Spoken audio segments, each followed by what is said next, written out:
Hello student, welcome to Nivan math academy. आज का हमारे पास टॉपिक है दिस थ्योरम और ये थ्योरम बहुत ज़्यादा इंपॉर्टेंट है, तो अच्छे से समझना बेटा।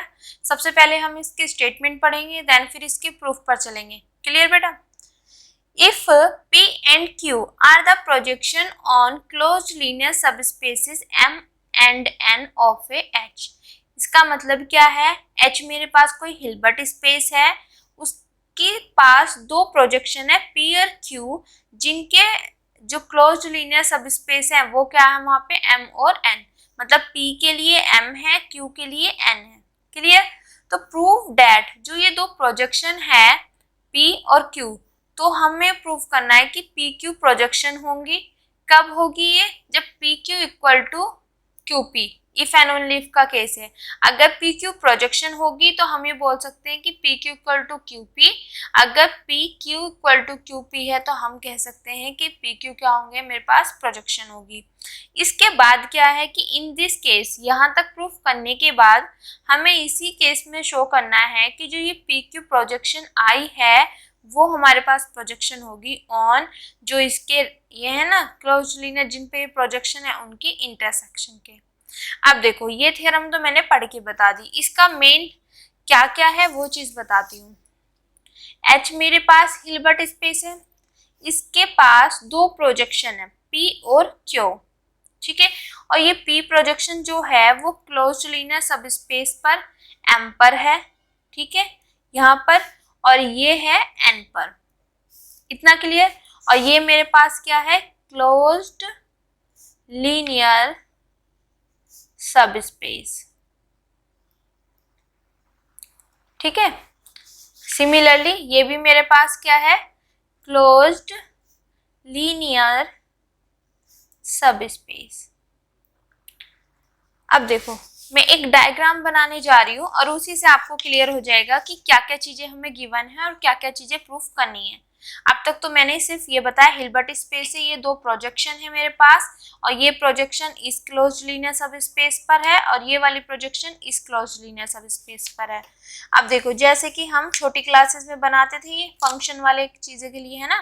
तो यहाँ पे मेरे पास हिल्बर्ट स्पेस है, यहाँ पे हिल्बर्ट स्पेस, यहाँ पे पी प्रोजेक्शन है। सिमिलरली मैं बनाऊंगी क्यू के लिए,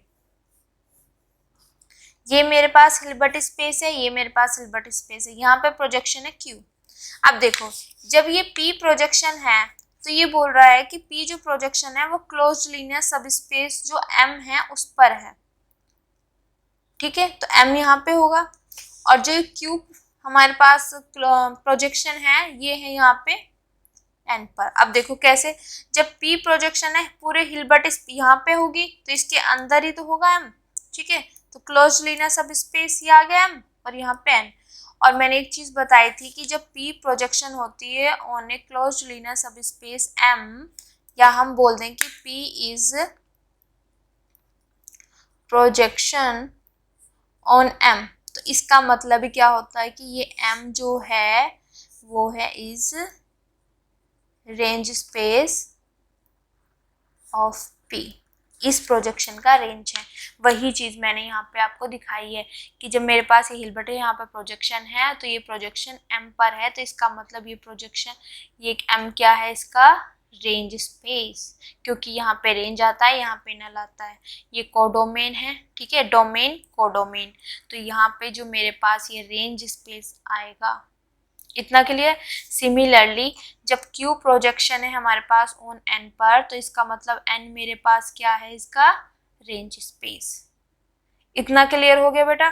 ये डायग्राम में मैं जब तक प्रोजेक्शन से जितना भी पढ़ाया है सब में यही चीजें कर रहे हैं कि अगर P प्रोजेक्शन ऑन M पे तो इसका मतलब क्या है। वैसे तो P प्रोजेक्शन है हिल्बर्ट स्पेस पर ही, बट यहाँ पे ये दिखा दिया कि अगर M पे है तो इसका मतलब जो रेंज स्पेस यहाँ पे आ रहा है वो मेरे पास P का जो रेंज स्पेस है वो M है। सिमिलरली जो यहाँ पे प्रोजेक्शन होगी वो हिल्बर्ट स्पेस पर ही है, बट यहाँ पे अगर N पेयर है तो उसका मतलब ये है कि जो यहाँ पे रेंज स्पेस है इस Q का वो N है। इतना क्लियर हो गया? ओके। अब देखो ये चीजें तो हमें यहाँ पे गिवन थी, यहाँ तक मैंने बता दिया। तो सबसे जब हम प्रूफ करते हैं इसका तो प्रूफ में वही चीजें लिखते हैं जो कि हमें पता होती है। तो मुझे ये पता है कि P projection on a closed linear subspace M, M close linear सब स्पेस किसका है? हिल्बर्ट स्पेस का। क्लियर?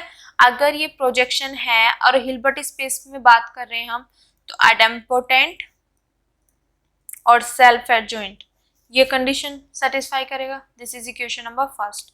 सिमिलरली मेरे पास क्या है? क्यू भी प्रोजेक्शन है, पर यहाँ पे क्लोज्ड लीनियर सब स्पेस मेरे पास क्या है? एन और फिर हिल्बर्ट स्पेस का, तब मेरे पास आइडेम्पोटेंट और सेल्फ एडजॉइंट।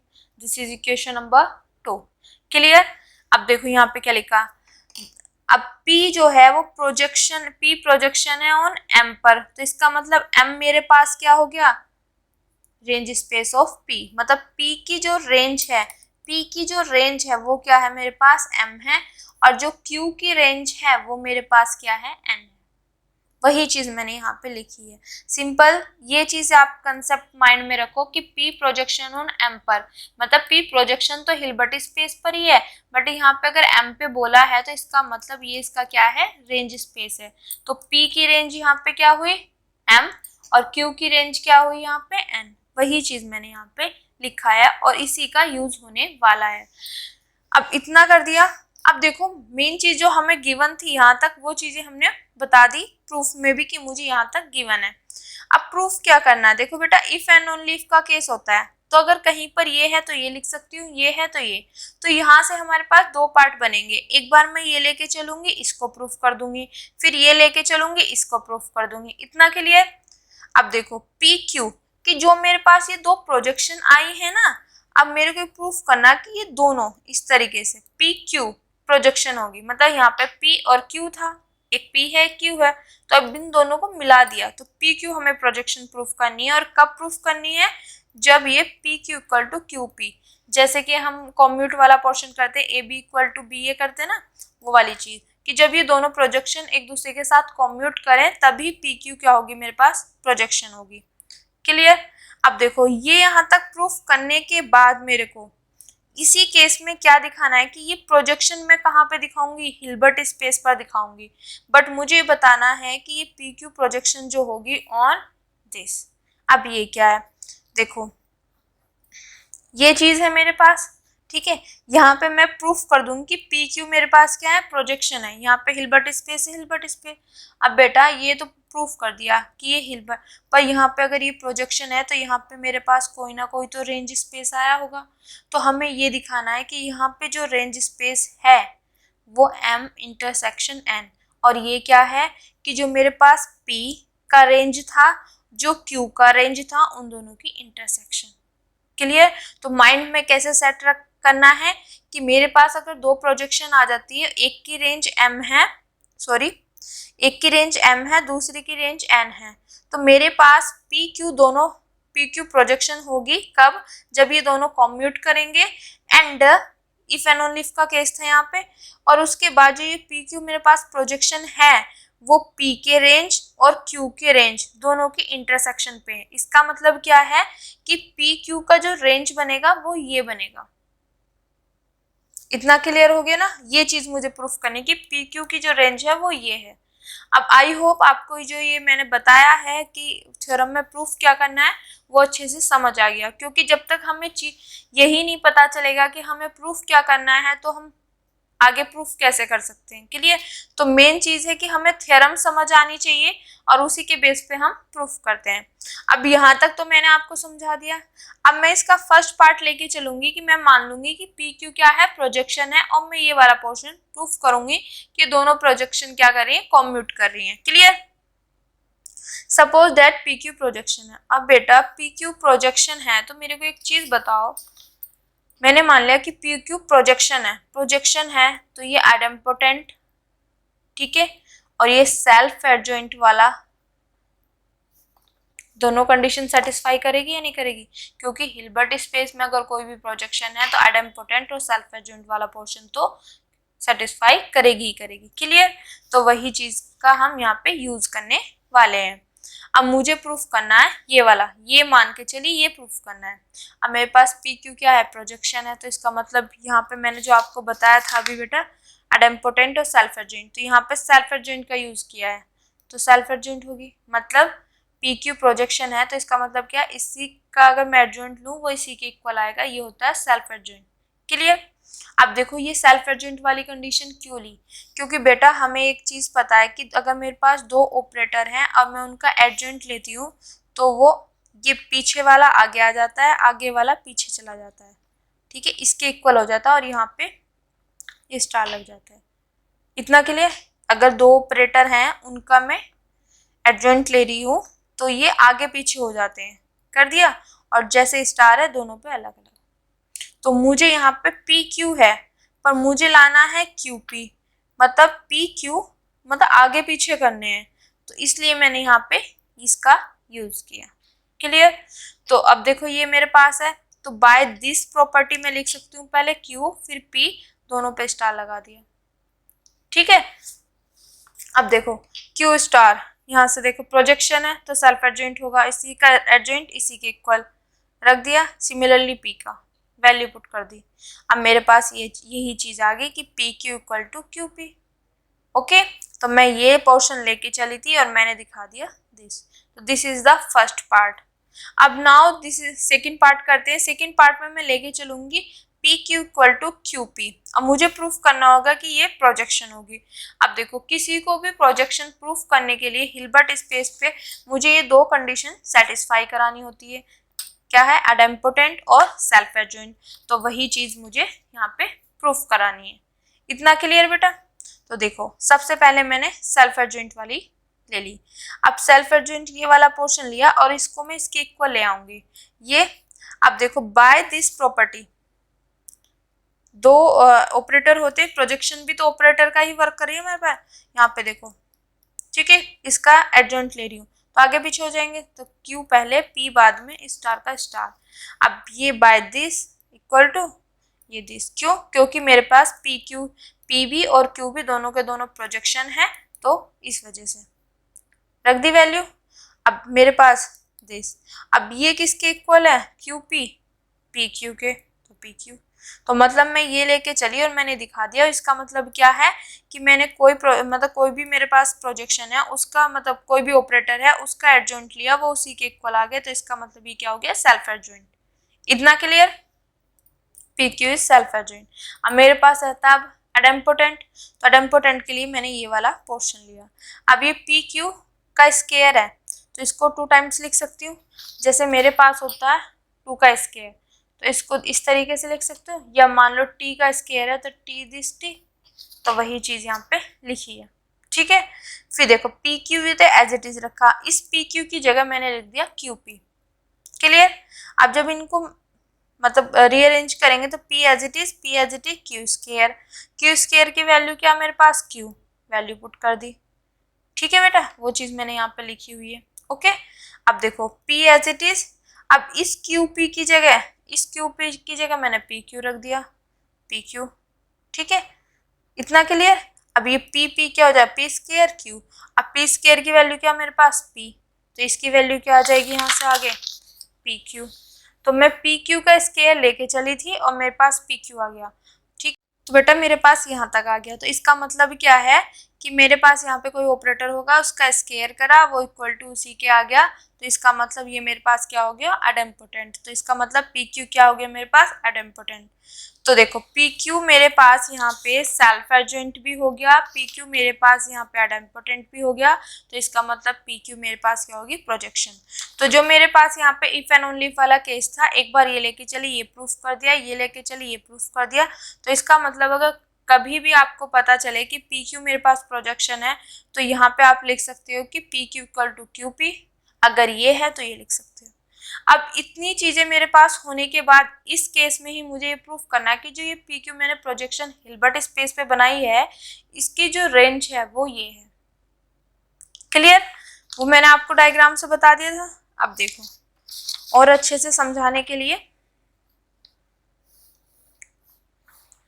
ये मेरे पास हिल्बर्ट स्पेस मैंने प्रूफ कर दिया कि पी क्यू मेरे पास क्या है, प्रोजेक्शन है, ठीक है। अब पी क्यू प्रोजेक्शन है तो यहाँ पे मेरे पास कोई ना कोई तो रेंज होगा, तो यहाँ पे होगा रेंज ऑफ पी क्यू, जो प्रोजेक्शन है इसकी रेंज होगी, ठीक है। अब मेरे को क्या शो करना है कि जो पी क्यू है वो प्रोजेक्शन है ऑन दिस। इसका मतलब क्या है कि जो पी क्यू की रेंज है वो मुझे ये शो करनी है, मतलब range of P Q equal to proof करना है मेरे को दिस। ठीक है, अब ये क्या है कि P का जो रेंज है और Q का जो रेंज है उन दोनों की इंटरसेक्शन। क्लियर? तो मेरे पास यहाँ पे प्रोजेक्शन है, यहाँ पे जो आगा PQ का रेंज आएगा, मुझे ये दिखाना है कि जो PQ का रेंज यहाँ पे होगा वो ये होगा। जब भी हम दो चीजों के इक्वल दिखाते हैं तो हम क्या करते हैं, यहाँ से दो केस अराइज होंगे, क्या कि रेंज ऑफ PQ एक बार मैं इसमें कंटेन करा दूं फर्स्ट, और सेकंड में अगर इसको रेंज ऑफ PQ के, क्यों? देखो A इक्वल टू अगर B हमें प्रूफ करना होता तो हम A को कंटेन करा देते हैं B में, B को कंटेन करा देते हैं A में। अगर ये दोनों चीज हो जाए तो मेरे पास A इक्वल टू B, तो वही चीज इन दोनों को इक्वल प्रूफ करना, तो एक बार इसको इसके अंदर करा दो, इसको इसके अंदर करा दो। क्लियर? ठीक है, तो फर्स्ट में ये वाला पार्ट यहाँ पे प्रूफ करने वाली हूँ, केस नंबर फर्स्ट। अब देखो किसी को किसी के अंदर लेके जाना है तो उसका मतलब क्या है कि इसके अंदर जितने भी मेंबर होंगे वो इसके अंदर भी होने चाहिए, कंटेनमेंट तो तभी आएगी। तो इसका मतलब क्या है, मैं इसका एक आर्बिट्ररी मेंबर लेके चलूंगी। अगर वो आर्बिट्ररी मेंबर मैं इसका लेके चल रही हूँ और इसके अंदर मैं ले जाती हूँ तो इसका मतलब इसके जितने भी मेंबर होंगे, जितने भी एलिमेंट इसके अंदर होंगे वो सब इसके अंदर भी आ जाएंगे। क्लियर बेटा? तो मैंने यहाँ पे एक आर्बिट्ररी मान लिया x belongs to m intersection n। Clear? अब देखो x बिलोंग कर रहा है इन दोनों के इंटरसेक्शन में, तो इसका मतलब क्या, m इसमें भी होगा इसमें भी होगा। क्यों? क्योंकि मैं हमेशा ये बताती रही हूँ कोई भी चीज अगर इंटरसेक्शन में जा रही है तो इसका मतलब इसमें भी है इसमें भी है, तभी उनकी इंटरसेक्शन में आएगी। क्लियर? देखो इसमें भी है इसमें भी है, तभी इन दोनों की इंटरसेक्शन में जाएगा। क्लियर बेटा? तो वही चीज यहाँ करना, क्योंकि जब भी इंटरसेक्शन की बात आती है तो कॉमन चीज होती है कि इसमें भी है इसमें भी है। क्लियर? तो अगर x इसमें बिलोंग कर रहा है तो इसका मतलब इसमें भी होगा एंड इसमें भी होगा, और इंटरसेक्शन के केस में एंड, मतलब एंड जो हमारे पास मैथमेटिक्स में शो करता है वो ये करता है कि एक टाइम पे दोनों कंडीशन का प्रेजेंट होना, और जो और होता है वो प्रेजेंट करता है कि या तो ये होगा या ये होगा, एक टाइम पे दोनों में से एक कंडीशन प्रेजेंट होगी। क्लियर? तो एंड का मतलब ये भी होगा ये भी होगा। इतना क्लियर? अब देखो आगे क्या किया, मैंने इसका वेक्टर, इसका एक एलिमेंट ले लिया या एक वेक्टर इससे करा दिया, इतनी चीज मेरे पास आ गई। अब मुझे इस वेक्टर को PQ के अंदर लेके जाना है। अब PQ मेरे पास क्या है, प्रोजेक्शन है। क्लियर? तो हमने बेटा एक थ्योरम पढ़ी हुई है, इफ, देख लेते हैं, if P is a projection on M, then, तब अगर ये मेरे पास वेक्टर इस रेंज में है तो इफ एंड ओनली इफ का केस होता है कि x अगर इसमें बिलोंग कर रहा है तो इसके ऊपर जो प्रोजेक्शन है अगर वो मैं इस x के साथ लगाऊं तो मुझे एज इट इज x मिल जाता है। क्लियर? तो इस थ्योरम का यूज करने वाले हैं। देखो इससे लेके चली मैं वेक्टर, तो इसका काम तो मेरे पास यहाँ पे ये चीज हो गया कि मैंने इससे उठा लिया। अब मेरा मेन टारगेट ये है कि मुझे इसके अंदर लेके जाना है। अगर इसके अंदर लेके जाना है तो मैं इस थ्योरम का यूज करूंगी, और कैसे करूंगी वो देखो। ठीक है, अगर मेरे पास PQ तो प्रोजेक्शन है यहाँ पे, इतना हो गया, PQ प्रोजेक्शन है ऑन। अब देखो मुझे यहाँ पे ये नहीं पता, जैसे यहाँ पे मुझे पता ना कि M रेंज है P की, मुझे यहाँ पे नहीं पता, तो यहाँ पे क्या होगा, रेंज ऑफ PQ, क्योंकि रेंज ही तो आती है, तो PQ की जो रेंज होगी उसी पे तो प्रोजेक्शन है ये। तो देन तब X बिलोंग करेगा range of PQ if and only if इस रेंज इससे बिलोंग करा था, इसके ऊपर प्रोजेक्शन क्या है, PQ। ठीक है, इस वेक्टर के साथ लगाऊं और मुझे एज इट इज ये वेक्टर मिल जाए। तो देखो बेटा मैं इससे लेके चली, मुझे इसमें पहुंचाना है, तो अगर रेंज वाला पोर्शन मुझे पहुंचाना है तो मेरे माइंड में सिर्फ एक ही थ्योरम आनी चाहिए, दिस थ्योरम, कि कोई भी वेक्टर रेंज में तब जाएगा उस पे जो प्रोजेक्शन होती है अगर मैं लगाऊं एज इट इज मुझे वो वेक्टर मिल जाए। तो इसका मतलब अगर मुझे x को रेंज ऑफ PQ में लेके जाना है तो इसका मतलब रेंज ऑफ PQ की जो प्रोजेक्शन अगर मैं इस पे लगाऊं मुझे एज इट इज ये वेक्टर मिल जाए। अगर ये मैं दिखा दूं तो मैं कह सकती हूँ कि ये वेक्टर इसकी रेंज में जा रहा है। इतना क्लियर? तो वही काम हम करने वाले हैं। तो मैंने इसीलिए यहाँ पे पी क्यू एक्स लिया है और इसकी वैल्यू मैं निकाल के लेके आऊंगी एक्स। इतना क्लियर बेटा? क्यों किया, कैसे किया, क्या रीजन था, समझ आ गया? क्योंकि जब भी हमें कुछ रेंज में लेके जाना हो तो हमारे माइंड में एकदम से स्ट्राइक आना चाहिए कि मुझे ये वाला वेक्टर जो x है वो उस रेंज में ले जाना है। तो रेंज में ये तब जाएगा अगर इसके ऊपर जो प्रोजेक्शन है, प्रोजेक्शन क्या है, पी क्यू, मैं इस पे लगाऊं और मुझे एज इट इज यही वेक्टर मिल जाए। अगर ये चीज मैं दिखा दूं ना तो बाय दिस थियरम मैं लिख सकती हूँ कि ये वेक्टर इसके जो ये प्रोजेक्शन है इसकी रेंज में जाएगा। क्लियर? देखो ले लिया मैंने बेटा यहाँ पे ये। अब P एज इट इज रखा, क्यू एक्स अंदर, ठीक है। अब देखो Q मेरे पास प्रोजेक्शन किस पर है बेटा, N पर, और N x क्या कर रहा है, N से बिलोंग, तो इफ एंड ओनली इफ का केस होगा Q x equal to x. इतना क्लियर हो गया? देखो वही थ्योरम लग रही है, एक ही थ्योरम 3 बार लगेगी यहाँ पे, तो ध्यान रखना माइंड में कि Q मेरे पास प्रोजेक्शन है N पर, ठीक है। अब ये X बिलोंग कर रहा है N पे, या आप इस थ्योरम को ध्यान रखो या क्या रखो, X बिलोंग कर रहा है N से। N क्या है मेरे पास, रेंज है ऑफ Q की, तो इसका मतलब अगर ये रेंज ऑफ Q की है तो इस पे अगर मैं Q लगाऊं तो मुझे एज इट इज यही वेक्टर मिल जाएगा। ये इस थियरम का इफ एंड ओनली इफ का केस होता है। अगर कहीं पर ये है तो ये लिख दूंगी, ये है तो ये। तो मुझे ये पता था कि इस n पर Q मेरे पास प्रोजेक्शन है और x बिलोंग कर रहा है n से, मतलब Q की रेंज से। तो यहाँ पे मैं इम्प्लाई कर सकती हूँ कि अगर इस पे Q लगा है तो मुझे एज इट इज ये वेक्टर मिल जाएगा। तो वही चीज QX की वैल्यू किसके इक्वल रख दी मैंने बेटा, x, क्योंकि मेरे पास ये वाला पोर्शन है और इम्प्लाइज करके मैंने ये लिख दिया। क्लियर? ये एज इट इज चला। अब px की जगह मैंने x लिख दिया। क्यों? देखो x से बिलोंग कर रहा है m से, और m का रेंज स्पेस क्या है मेरे पास, सॉरी m किसका रेंज स्पेस है बेटा, p का। यही है ना, m मैंने बताया था ना, m किसका रेंज है, p की रेंज है। देखो x बिलोंग, यहाँ से ये देखो वेक्टर किससे बिलोंग कर रहा है, x बिलोंग कर रहा है m से। m पे कौन सी प्रोजेक्शन है बेटा, p। तो इसका मतलब अगर मैं इस पे P लगाऊं और P लगाने के बाद ये वेक्टर मुझे एज इट इज मिल जाएगा बाय दिस थ्योरम। कैसे बेटा, समझने की कोशिश करना, ये P की रेंज है और P प्रोजेक्शन है M पर, ठीक है। इस चीज को समझने की कोशिश करना, P अगर मेरे पास प्रोजेक्शन है M पर तो इसका मतलब क्या हो गया, M क्या हो गया, रेंज। अगर वेक्टर कोई भी रेंज से बिलोंग कर रहा है तो ये देखेंगे ये किसकी रेंज है, P की रेंज है।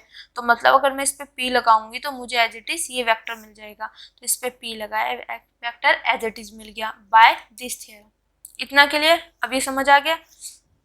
अब देखो ये लेके चली थी मैंने इसके इक्वल, और ये मैंने बताया था कि मैं इसको ये लेके चलूं और इसके इक्वल दिखा दूं तो ये वेक्टर चला जाएगा पी क्यू की रेंज में बाय दिस थ्योरम। कैसे पढ़ना, कैसे, क्योंकि थ्योरम को जब तक माइंड में सेट नहीं करोगे ना तब तक कुछ नहीं होने वाला। इफ एंड ओनली इफ वाला केस है, कहीं पर ये है तो ये है तो ये।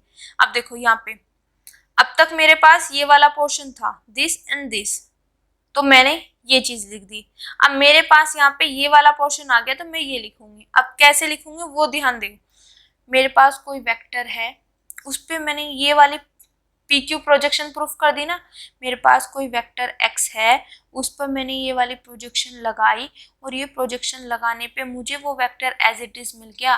तो इसका मतलब ये तभी पॉसिबल है जब ये वेक्टर इस प्रोजेक्शन के रेंज में बिलोंग करेगा बाय दिस थ्योरम।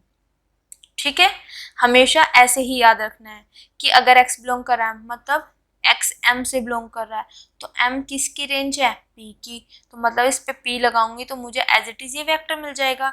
अगर कभी ऐसा आ रहा है तो ये देखना ये वेक्टर है, इस पे मैं p लगा रही हूँ और मुझे एज इट इज ये वेक्टर मिल रहा है, तो इसका मतलब ये वेक्टर इस p के रेंज में जाएगा इस तरीके से। तो यहाँ से ये वेक्टर पी क्यू के रेंज में जाएगा।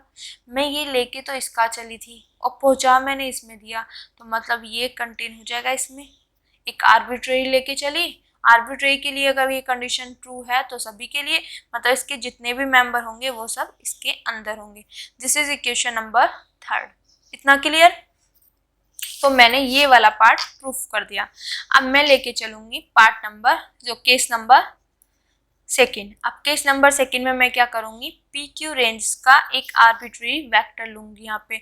अगर इसके लिए सेटिस्फाई हो गया, मतलब इसका जो वेक्टर है आर्बिट्री के लिए अगर सेटिस्फाई हो जाए कि इसका लेके चली इसके अंदर मैंने पहुंचा दिया, तो इसका मतलब इसके जितने भी वेक्टर होंगे, जितने भी मेंबर होंगे, वो सब भी इसके अंदर होंगे। ठीक है, आर्बिट्री के लिए प्रूफ हुआ तो मतलब सबके लिए।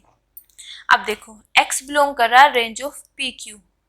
अगर x range of P Q से बिलोंग कर रहा है तो मतलब इस पे मैं ये प्रोजेक्शन लगाऊं तो मुझे एज इट इज ये वेक्टर मिल जाएगा।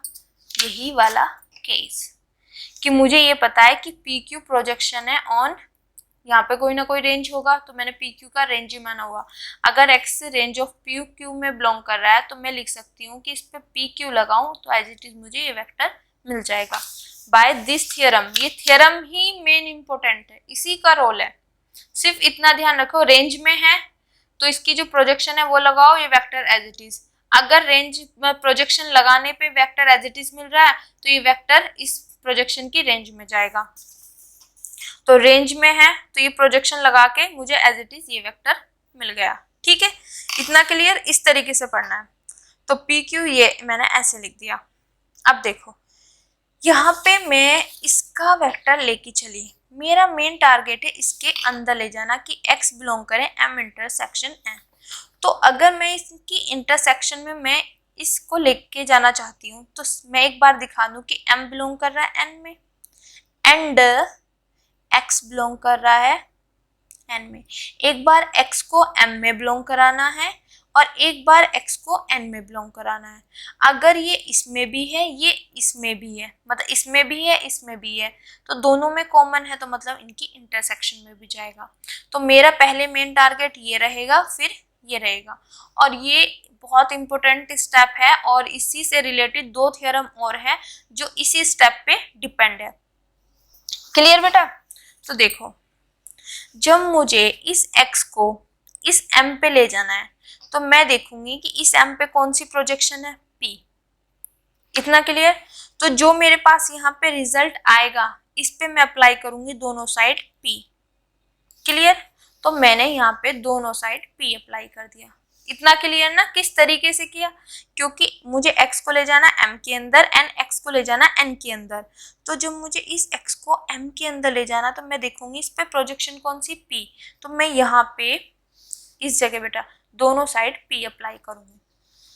मैंने p अप्लाई कर दिया। ठीक है बेटा? अब देखो p स्क्वायर हो गया qx, ये एज इट इज। अब देखो p मेरे पास क्या है, प्रोजेक्शन है। प्रोजेक्शन है तो एडम्पोटेंट होगी, तो p का स्क्वायर p के इक्वल, ये चीज आ गई। क्लियर? इस तरीके से रखा। अब यहाँ पे देखो p q और इस पे x, ये इसकी जगह मैंने x कैसे रखा, देखो मैंने अभी तो पढ़ा कि अगर मेरे पास x बिलोंग कर रहा है रेंज ऑफ पी क्यू में तो मतलब पी क्यू की रेंज में है तो पी क्यू इस पे लगाऊंगी तो एज इट इज मुझे ये वेक्टर मिल जाएगा। ठीक है, तो इसकी वैल्यू क्या है, पी क्यू एक्स की किसके इक्वल है, x, तो वैल्यू रख दी। क्लियर? अब मैंने इसको इधर रखा, इसको इधर रखा। अब देखो यहाँ पे कैसे पढ़ेंगे, x पर मैंने ये प्रोजेक्शन लगाई और मुझे इक्वल टू ये x एज इट इज मिल गया। मतलब यहाँ पे कोई वेक्टर है, इस पे p लगाया तो एज इट इज मुझे ये वेक्टर मिल रहा है।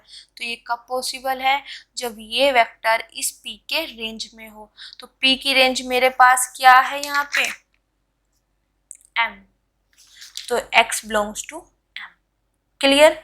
तो मैंने पहला पार्ट, ये पहला जो यहाँ पे ये प्रूफ कर दिया कि x बिलोंग कर रहा है m से। अब मुझे सेकंड प्रूफ करना है कि x बिलोंग कर रहा है n से। तो n पे कौन सी प्रोजेक्शन है मेरे पास, q।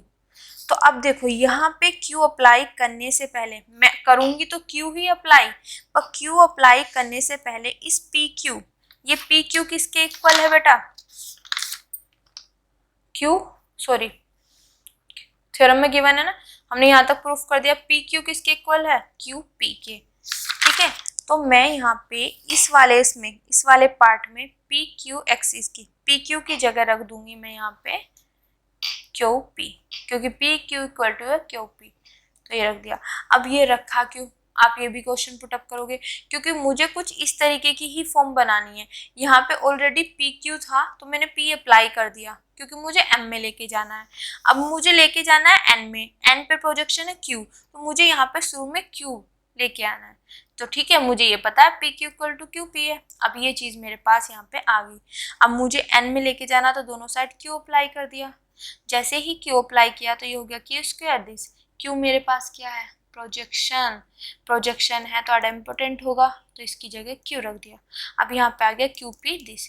अब ये किसके इक्वल है, क्यू पी एक्स, ये किसके इक्वल है, एक्स के, रख दिया इधर इधर। अब देखो इस वेक्टर पे मैंने ये प्रोजेक्शन लगाई और मुझे एज इट इज ये वेक्टर मिल गया। ये कब पॉसिबल है, इफ एंड ओनली इफ का केस है, जब ये वेक्टर इसके रेंज में होगा। और क्यू की रेंज क्या है बेटा मेरे पास, एन, तो एक्स बिलोंग कर रहा होगा एन। बाय दिस थियरम, ये यही थियरम चल रही है, ठीक है। सिर्फ मैं आपको लैंग्वेज में बता रही हूँ, सिर्फ माइंड में दो चीज सेट रखनी है। अगर एक्स बिलोंग कर रहा है रेंज में और उस पर जो प्रोजेक्शन है वो लगाओ तो वेक्टर एज इट इज मिलेगा, ठीक है। अगर मतलब कोई भी वेक्टर है उस पर आप प्रोजेक्शन लगा रहे हो, वेक्टर एज इट इज मिल रहा है, तो मतलब वो वेक्टर उसकी रेंज में होगा। तो यही चीजें हैं, इफ एंड ओनली थ्योरम यही लिखनी है आपने, क्लियर। क्योंकि देखो यहाँ पे Q x equal to x है, इफ एंड ओनली इफ का केस है, अगर ये है तो मैं ये लिख सकती हूँ, मैं ऐसे भी बता सकती थी, पर मैं चाहती हूँ कि आप इसको माइंड में सेट करो, अपनी लैंग्वेज में बोलो, ठीक है। कि अगर एक्स बिलोंग कर रहा है रेंज में तो उस पर प्रोजेक्शन लगाओ, जो भी उस रेंज की प्रोजेक्शन है तो वो वेक्टर एज इट इज। अगर प्रोजेक्शन लगा के वेक्टर एज इट इज मिल रहा है तो वो उसकी रेंज में होगा। सिर्फ ये चीजें ध्यान रखनी है, लैंग्वेज में बोलो, अदरवाइज आप थ्योरम अपने आप ही यूज कर सकते हो, क्लियर बेटा। अब देखो x बिलोंग कर गया m से, x n में, मतलब x m के अंदर भी है, x n के अंदर भी है, तो बेटा x इनकी इंटरसेक्शन में भी तो होगा। क्यों, क्योंकि इंटरसेक्शन में वही जाता है जो इसमें भी हो इसमें भी हो, दोनों में कॉमन, तो x दोनों में है, क्लियर। तो मैं लेके तो इसका चली थी रेंज ऑफ पी क्यू का, और मैंने पहुंचा इसमें दिया, तो इसका मतलब ये रेंज ऑफ पी क्यू कहाँ कंटेन हो जाएगा, इसमें। तो मैंने बेटा ये भी कंडीशन सेटिस्फाई करा दी। केस फर्स्ट भी प्रूफ हो गया, केस सेकंड। तो बाय फर्स्ट और सेकंड केस से मैं लिख सकती हूँ दिस इक्वल टू दिस, क्योंकि ये कंटेन कर रहा है इसके अंदर, ये कंटेन कर रहा है इसके अंदर, तो इसका मतलब ये दोनों क्या होंगे, इक्वल होंगे, क्लियर बेटा। तो वही चीज मैंने यहाँ पे लिख दी। तो इसका मतलब मुझे ये पता चल गया कि पी क्यू जो है उसकी रेंज क्या है, m इंटरसेक्शन n, या मैं बोल दूं कि पी क्यू प्रोजेक्शन है ऑन दिस। तो मैंने यहाँ पे ये चीज दिखा दिया कि जो मैंने यहाँ पे रेंज मान के चल रही थी वो क्या है मेरे पास, m इंटरसेक्शन n। तो आई होप ये थ्योरम आपको अच्छे से समझ आई होगी। अगर आपको मेरी वीडियोस, मेरे लेक्चर्स पसंद आ रहे हैं तो please like subscribe my channel और उन बच्चों तक जरूर पहुंचाएं जिनको उनकी नीड है। Thank you so much.